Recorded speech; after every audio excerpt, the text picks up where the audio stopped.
খালি যুব গোষ্ঠীর আজ এবছরের ভাবনা কি?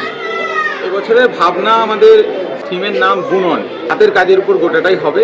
যেমন চট, মাদুর, মুলি বাঁশ, দরমা, এই সমস্ত থেকে যে সমস্ত শিল্প আমাদের বর্তমানে হারিয়ে যাচ্ছে, সেই সমস্ত শিল্পকে আবার রিপ্রেজেন্ট করার জন্যই আমাদের এবারের থিমের নাম বুনন।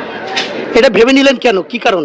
কারণটি তো একটা আছে। কারণ তো ওইটাই যে হাতের কাজ ধীরে ধীরে বর্তমানে এগিয়ে যাচ্ছে আধুনিকতার যুগে। যে সমস্ত প্রাচীন জিনিস সেগুলো আমরা খুঁজে পাচ্ছি না। এখন বর্তমানে আমরা কজন ঝোড়া চুবড়ি ব্যবহার করি, সব কিছুই প্লাস্টিকের দিকে এগোচ্ছে। সেই জিনিসটাকে আবার আমরা মানুষের মধ্যে ফেরাতে চাইছি। সেই কারণেই আমরা এইরকম একটা থিমের দিকে এগোচ্ছি। এই তো খুঁটি পুজো আজকে হচ্ছে, এরপর ভিত্তি স্থাপন হয়ে গেল, এরপর আমাদের শিল্পীরা আছেন, ওদের সুবিধা মতো আমরা খুব তাড়াতাড়ি শুরু করে দেবো। বিগত দিনে এলাকার মানুষ আমাদের পাশে সবসময় আছেন, সর্বতভাবে সহযোগিতা করেছেন। এবছরও ওরা সহযোগিতা করবে, এই বার্তাই দেবে। না মানে বলতে গেলে চলে, ঘন্টা বেজে গেল পুজোর। আজকে যে খুঁটি পুজো হচ্ছে, কি বলবে তুমি শিল্পীকে, মানুষকে কতটা আশাবাদী, কতটা কি তুলে ধরবে?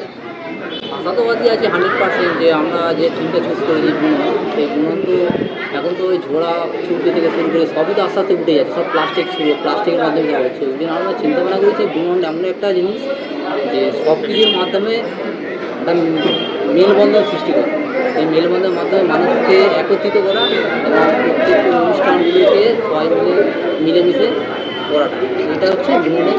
চারদিকে তো সম্পত্তি নিয়ে বিচ্ছেদের দাঙ্গা বিচ্ছেদ, অশান্তি শুরু, সেই উদ্দেশ্য কি আজকে এইটা তুলে ধরছো তোমরা?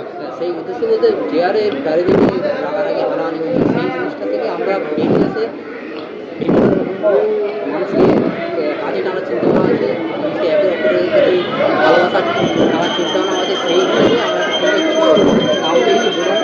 এই বুননের মাধ্যমেই আমরা প্যান্ডেলটাকে ফুটে তুলছি, যেন মানুষ বুঝতে হবে যে বুঝতে হবে যে একটা পুজো নিয়ে কিছু বার্তা মানুষ